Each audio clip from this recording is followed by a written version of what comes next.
Allahın salamı olsun bizi izləyən hər kəsə. Bugün mən sizlər üçün Spatufilium gülünün əkilmə qaydasını, yəni qadın xoşbəxtliyinin əkilmə qaydasını göstərəcəm inşallah. Bunu köçürtmək üçün bizə belə bir qab lazımdır və biz bunun arxasını belə delirik. Gördüyünüz kimi burada yerləri var. Bunları bax belə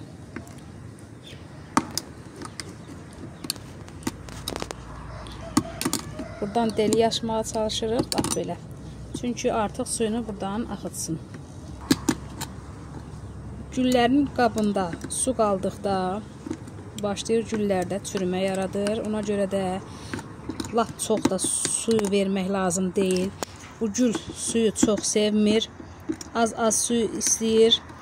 Ona görə də 10 gündən bir, həftədə bir dəfə sizin buna su verməyiniz yetərlidir.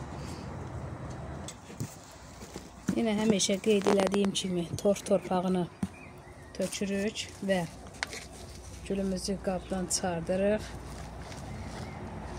Görürsünüz, bax bunun köklərini necə gözəl inkişaf eləyibdir. Biz bunu tərpətmədən bura qoyuruq və dibini torpaqlayırıq. Həmişə qeyd elədiyimiz kimi torpağın içine bax belə perlitlər tökün, perlit. Ağ perlitli. Belə ağ perlitli də satılır, yəni özünüz alıb əlavə edə bilərsiniz. Nə qədər perliti bol olsa, o qədər həm torpağını nəm saxlayır, həm də ki yaxşı inkişaf edir. Köklənməsində yaxşı inkişaf edir.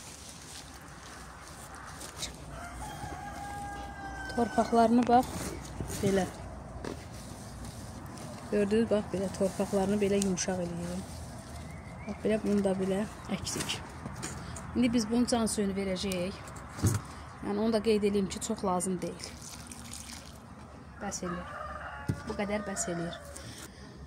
Bir də qızlar, bu güllər çox yarpağını tez-tez yuyulmağını sevir. Nə qədər yuyulsa, budur. Bax belə gördüyünüz kimi burada benjaminlər var. Bax bu benjaminlərdir. Nə qədər yarpağını tez-tez yusanız, o qədər yaxşı inkişaf eləyəcək. Amma bu yarpağını yuyarkən dibinə su verməyin. Elə yarpağını yudursa, ondan sonra susuzsa da əgər yarpağını yudursa, onun suyu dibinə gedən suyu bəs eləyir. Çox su verməyin. Çünki çox su verdikdə bu qadın xoşbəxtliyi sevmir suyu. Çürüyüb məhv olub gedir.